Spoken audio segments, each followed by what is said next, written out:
अभी जो नियम का और उसके बाद जो है योग का तीसरा अंग जो आसन का व्याख्यान हो रहा है, तो आसन के बारे में जो योग शास्त्र में बहुत तरह बता गया है।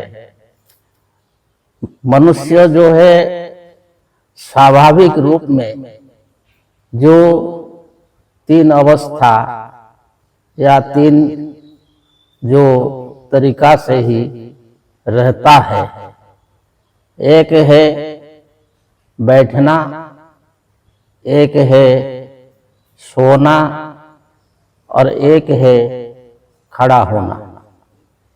एक तो बैठ जाता है तो सो जाता है तो खड़ा होता है।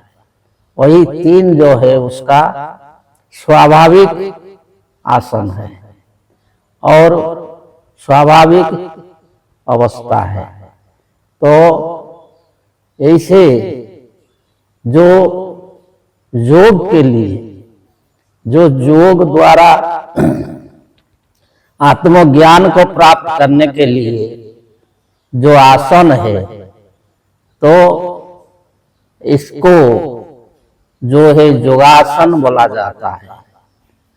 तो योगासन जो स्थिरम सुखम आसनम, तो उसमें देखा जाता है कि जो एक है पद्मासन और दूसरा है सुखासन और तीसरा है सिद्धासन। तो उसमें भी देखा जाता है कि जो ये हिंदू देवी देवताओं के ये जो ब्रह्मा है, विष्णु है और शिव जी है, तो ब्रह्मा जी जो योगासन में बैठे हैं तो वो पद्मासन में बैठे हैं, और विष्णु जी जो योगासन में है वो सुखासन में लेटे हुए हैं, और शिव जी जो योगासन में है वो सिद्धासन में बैठे हैं। तो ये जो है योगी, तो जो योग करने वाला वो तो सब संसारी ही है, गृहस्थ है। ब्रह्मा जी भी गृहस्थ हैं, उनका भी जो है उनकी गायत्री सावित्री उनका पत्नी है, और वशिष्ठ नारद इत्यादि उनका पुत्र है।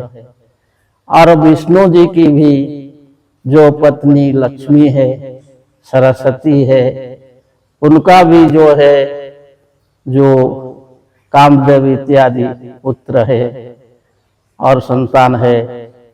और शिव जी उनका भी जो है उनकी जो पार्वती सती देवी और जो ये गंगा जी हैं उनको भी उनकी पत्नी बोला जाता है।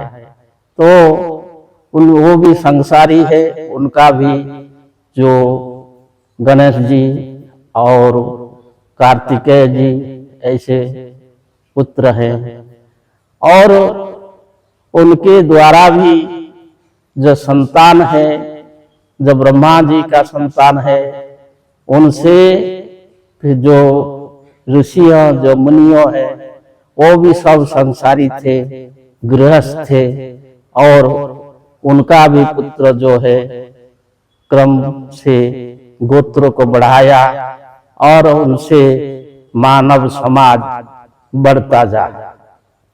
तो यही जो है गृहस्थ ही योगी है, और उनको ब्रह्म ऋषि भी बोला जाता था, और महामुनि महर्षि ये सब पद को धारण करते थे।